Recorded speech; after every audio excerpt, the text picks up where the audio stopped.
Hello everyone, welcome to bright IQ. तो आज से हम लोग स्टार्ट करने वाले हैं जेपीएससी में हिस्ट्री के सारे प्रीवियस ईयर्स के इंपॉर्टेंट क्वेश्चन को। ये सारा क्वेश्चन जो है आपका बेसिक कॉन्सेप्ट के साथ क्लियर कराया जाएगा, इसलिए ये आपका बहुत ही इंपॉर्टेंट है क्योंकि इसमें आपका प्रीवियस ईयर्स के क्वेश्चन भी इंक्लूडेड है। साथ ही साथ उससे रिलेटेड जितने भी इंपॉर्टेंट टॉपिक बन सकते थे उन सारे टॉपिक को आपको इसमें कवर किया गया है। तो चलिए हम लोग स्टार्ट करते हैं क्वेश्चन नंबर 1 से। पहला क्वेश्चन है आपके पास कि 1863 ईस्वी में रॉबर्ट ब्रूस वुड को हस्त कुठार कहाँ से मिला था। आपके पास ऑप्शन में दिया हुआ है बदमदुरै से, अतीरम पक्कम से, पलवरम से या फिर संगल कलू से। तो देखिए इसका करेक्ट आंसर जानने से पहले आप इसके बारे में कुछ जान लीजिए। जैसे अगर हम लोग बात करते हैं रॉबर्ट ब्रूस वुड की, तो रॉबर्ट ब्रूस वुड जो थे वो एक भूगर्भ शास्त्री भी थे, साथ ही साथ पुरातत्ववेद भी थे। इन्हें भारत का प्रागैतिहासिक का संस्थापक भी माना जाता है। तो ये सारा टॉपिक आपको याद रखना है। तो सबसे पहली बात यहाँ पे कि रॉबर्ट ब्रूस वुड को हस्त कुठार जो था वो आपका मिला था पलवरम से। वहीं अगर बात करते हैं इनकी और कुछ खूबियों की, तो ये एक भूगर्भ शास्त्री थे, पुरातत्ववेदा थे, उसके साथ साथ ही भारत के प्रागैतिहासिक काल के संस्थापक भी थे, यानी कि इन्हें प्रागैतिहासिक काल का संस्थापक भी माना जाता है। चलिए नेक्स्ट क्वेश्चन देखते हैं जो है आपका कि घोड़े के अस्थि अवशेष कहाँ से प्राप्त हुए हैं। आपके पास ऑप्शन में दिया हुआ है मोहनजोदड़ो से, हड़प्पा से, कालीबंगा से या फिर सुरकोड्डा से। तो देखिए इसका करेक्ट आंसर आपका हो जाएगा सुरकोड्डा से। लेकिन यहाँ पे आपको एक चीज़ और जानना बहुत ज़रूरी है कि सुरकोड्डा जो है वो कहाँ पे स्थित है। तो सुरकोड्डा जो है वो आपका गुजरात के कच्छ जिले में स्थित है। इसकी खोज कब की गई थी? तो इसकी खोज आपकी की गई थी 1964 ईस्वी में। किसके द्वारा किया गया था? तो वो थे आपके गणपति जोशी। तो घोड़े के अवशेष की अस्थि कहाँ से प्राप्त होती है? तो वह स्थान आपका हो जाएगा सुरकोड्डा से, जो कि आपका गुजरात के कच्छ जिले में स्थित है। इसकी खोज गणपत जोशी ने किया था सन 1964 ईस्वी में। चलिए नेक्स्ट क्वेश्चन देखते हैं जो है आपका कि वर्ण व्यवस्था का सर्वप्रथम उल्लेख कहाँ से मिलता है। आपके पास ऑप्शन में दिया हुआ है ऋग्वेद से मिलता है, यजुर्वेद से मिलता है, अथर्ववेद से मिलता है या फिर भागवत गीता से मिलता है। तो जी हाँ, इसका करेक्ट आंसर क्या हो जाएगा कि ये आपका मिलता है ऋग्वेद से।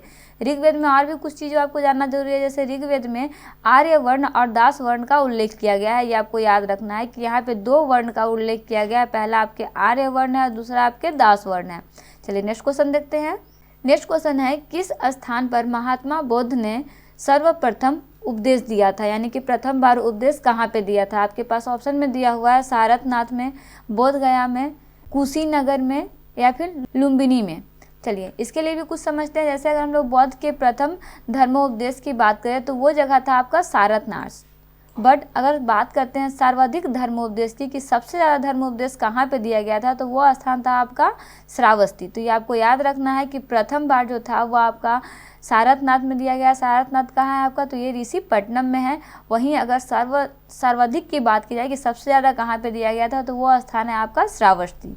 चलिए नेक्स्ट क्वेश्चन देखते हैं जो है आपका कि गुप्तोत्तर काल में महत्वपूर्ण सामाजिक आर्थिक परिवर्तन क्या था। आपके पास ऑप्शन में दिया हुआ है समतावाद और भूमिदान, आर्थिक सुदृढ़ता, ब्राह्मणों का महत्व एवं व्यवहार में वृद्धि या फिर शूद्रों को व्यापार का अधिकार। तो देखिए गुप्तोत्तर काल में महत्वपूर्ण सामाजिक आर्थिक परिवर्तन जो था वो था आपका सामंतवाद और भूमिदान। तो ये आपको याद रखना है। चलिए नेक्स्ट क्वेश्चन देखते हैं जो है आपका तुरुष्कंडक नामक कर किस राजवंश के अभिलेख में वर्णित है। तुरुष्कंडक जो है वो एक प्रकार का कर है।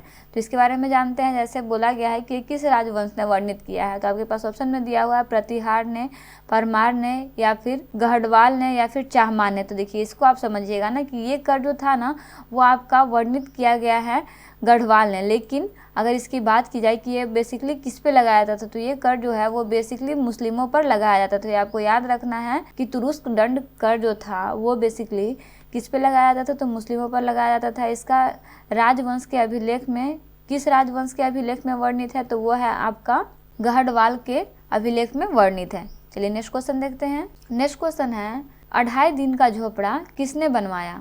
आपके पास ऑप्शन में दिया हुआ है अलाउद्दीन खिलजी ने, मोहम्मद गौरी ने, कुतुबुद्दीन ऐबक ने या फिर फिरोज तुगलक ने। तो देखिए इसका आंसर समझने से पहले इसके बारे में कुछ जान लीजिए। जैसे अगर हम लोग बात करते हैं 2.5 दिन का झोपड़ा, तो इसका मतलब क्या होता है। तो बेसिकली ये 2.5 दिन का झोपड़ा जो है वो वास्तव में एक मस्जिद है जो कि राजस्थान के अजमेर में स्थित है। अगर इस मस्जिद की कुछ खासियत की बात करें तो ये मस्जिद जो है वो 3 स्तंभ का प्रयोग किया गया है। यानी कि इस मस्जिद को बनाने के लिए कितने स्तंभ का प्रयोग किया गया है? 3 स्तंभ का प्रयोग किया गया है, जिसकी ऊंचाई जो है वो 20 फुट है। 20 फुट की छत जो है इसकी ऊंचाई है। अगर वहीं इस स्तंभ की ऊंचाई की बात की जाए तो इसकी छत की ऊंचाई जो है वो लगभग 20 फुट मानी जाती है। खोजकर्ता कौन है? तो वह है आपके कुतुबुद्दीन ऐबक, यानी कि इन्होंने कुतुबुद्दीन ऐबक ने जो था वो 2.5 दिन का झोपड़ा बनवाया था, जो क्या है, एक मस्जिद है। चलिए नेक्स्ट क्वेश्चन देखते हैं जो है आपका कि दिल्ली के किस सुल्तान के विषय में कहा गया है कि उसने रक्त और लौह की नीति अपनाई थी। आपके पास ऑप्शन में दिया हुआ है इल्तुतमिश ने, बलबन ने, जलालुद्दीन फिरोज खिलजी ने, या फिर फिरोज शाह तुगलक ने। तो देखिए इसका करेक्ट आंसर आपका हो जाएगा बलबन। देखिए उस समय क्या था ना कि जब ये नीति अपनाई गई थी तो उसमें कुछ विशेषता थे। जैसे इस नीति के अंतर्गत क्या था कि विद्रोही को हत्या कर दिया जाता था, यानी कि विद्रोही को पूरी तरह से मार दिया जाता था, साथ ही साथ उनके स्त्री और बच्चों को दास बना लिया जाता था। तो ये आपको याद रखना है। तो दिल्ली का बलबन जो है वो रक्त और लौह की नीति अपनाई थी, जिसमें विद्रोही की हत्या कर दी जाती थी, साथ ही साथ उनके स्त्री और बच्चों को दास बना लिया जाता था।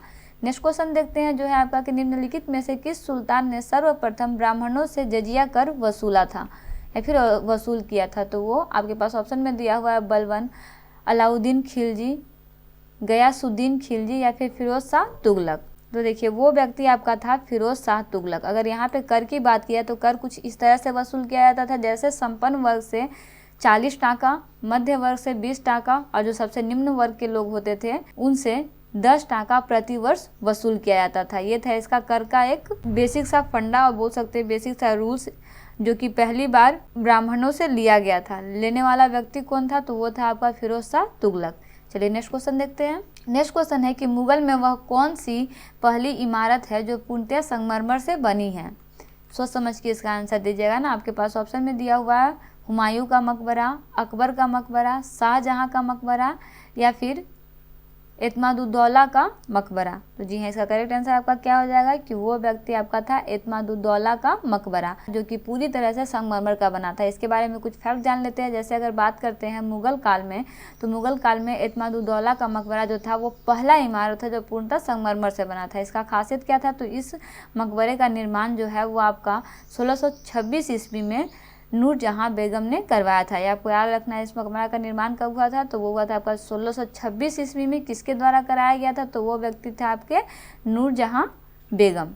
चलिए नेक्स्ट क्वेश्चन देखते हैं जो है आपका कि पाकिस्तान शब्द का सर्वप्रथम प्रयोग किसने किया था? देखिए इसका भी आंसर बहुत इंपॉर्टेंट है ना, और ये क्वेश्चन आपका बहुत इंपॉर्टेंट है। देखिए आपके पास ऑप्शन में दिया हुआ है सर सैयद अहमद ने, मोहम्मद इकबाल ने, मोहम्मद अली जिन्ना ने, या फिर चौधरी रहमत अली ने। तो देखिए ये करने वाला, मतलब ये शब्द का प्रयोग करने वाला पहला व्यक्ति जो था वो एक स्टूडेंट था। जैसे अगर बात करते हैं तो पाकिस्तान शब्द का सर्वप्रथम प्रयोग जो था वो किया गया था आपका 1933 ईस्वी में कैम्ब्रिज विश्वविद्यालय के एक अनुस्नातक विद्यार्थी जिसका नाम था आपका चौधरी रहमत, जिन्होंने पहली बार इस शब्द का प्रयोग किया था। कब किया था? 1933 ईस्वी में। वो किस विद्यालय का छात्र था? तो वो था आपका कैम्ब्रिज विश्वविद्यालय का। ठीक है, वो व्यक्ति कौन था? तो वह आपका चौधरी रहमत अली। चलिए नेक्स्ट क्वेश्चन देखते हैं जो है आपका कि निम्न में से किस समाचार पत्र का प्रकाशन आयरिश महिला एनी बेसेंट द्वारा किया गया था? आपके पास ऑप्शन में दिया हुआ है अल हिलाल, द टाइम्स, कॉमनवेल्थ, या फिर कामरेड। तो जी हाँ, इसका करेक्ट आंसर क्या हो जाएगा? कॉमनवेल्थ। कॉमनवेल्थ एक तरह का साप्ताहिक समाचार पत्र था। ये आपको याद रखना है। क्या था ये? साप्ताहिक समाचार पत्र था, जो किसके द्वारा प्रकाशित किया गया था? तो एक आयरिश की महिला थी एनी बेसेंट, इनके द्वारा ये प्रकाशित किया गया था। चलिए नेक्स्ट क्वेश्चन देखते हैं। नेक्स्ट क्वेश्चन में आपको कुछ घटनाक्रम दिया हुआ है, इसको आपको सही तरीके से सजाना है। जैसे आपको पहले सबसे फर्स्ट में दिया हुआ भारतीय राष्ट्रीय कांग्रेस, जालियांवाला बाग, असहयोग आंदोलन, भारत छोड़ो आंदोलन। तो ये सारा आंदोलन जो था ये कब कब कैसे कैसे हुआ था, इसके आधार पे आपको ने इसको एक सही क्रम में आपको सजाना है। तो देखिए इसको सजाने से पहले आप इसके बारे में कुछ जान लीजिए। जैसे अगर बात करते हैं भारतीय राष्ट्रीय कांग्रेस की, तो भारतीय राष्ट्रीय कांग्रेस की स्थापना जो थी वो आपका 28 दिसंबर 1885 में हुई थी। वहीं अगर जालियांवाला बाग हत्याकांड की बात करें तो ये आपका 13 अप्रैल 1919 में हुआ था।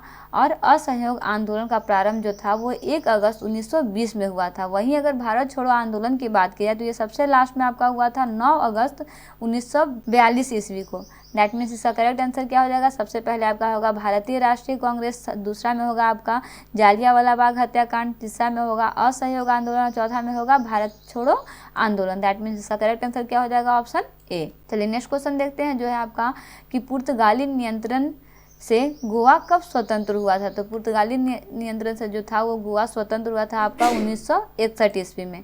चलिए नेक्स्ट क्वेश्चन देखते हैं। नेक्स्ट क्वेश्चन है आपका कि सत्य शोधक समाज के संस्थापक कौन थे। तो सत्य शोधक समाज के संस्थापक आपके थे, ऑप्शन में दिया हुआ है डॉक्टर भीमराव अम्बेडकर, CR शिंदे, नारायण गुरु या फिर ज्योतिबा फुले। तो जी हाँ, इसका करेक्ट आंसर क्या हो जाएगा, तो वो व्यक्ति थे आपके ज्योतिबा फुले जिन्हें सत्य शोधक समाज का संस्थापक माना जाता है। तो इस तरह से आपका हिस्ट्री का प्रीवियस ईयर का कुछ इंपॉर्टेंट क्वेश्चन जो है वो कंप्लीट होता है। ये आपका पार्ट 1 है। हम लोग बहुत सारे क्वेश्चन को इसमें स्टडी करने वाले हैं विद कॉन्सेप्ट, ताकि अगर प्रीवियस ईयर का कुछ क्वेश्चन आपका एग्जाम में नहीं भी पूछे तो उससे रिलेटेड जितने भी कॉन्सेप्ट है उससे जो भी क्वेश्चन बन सकते हैं वो सारा क्वेश्चन मैक्सिमम चांस है कि आपका एग्जाम में आएगा।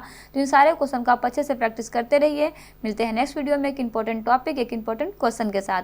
Thanks for watching, like share and subscribe bright IQ।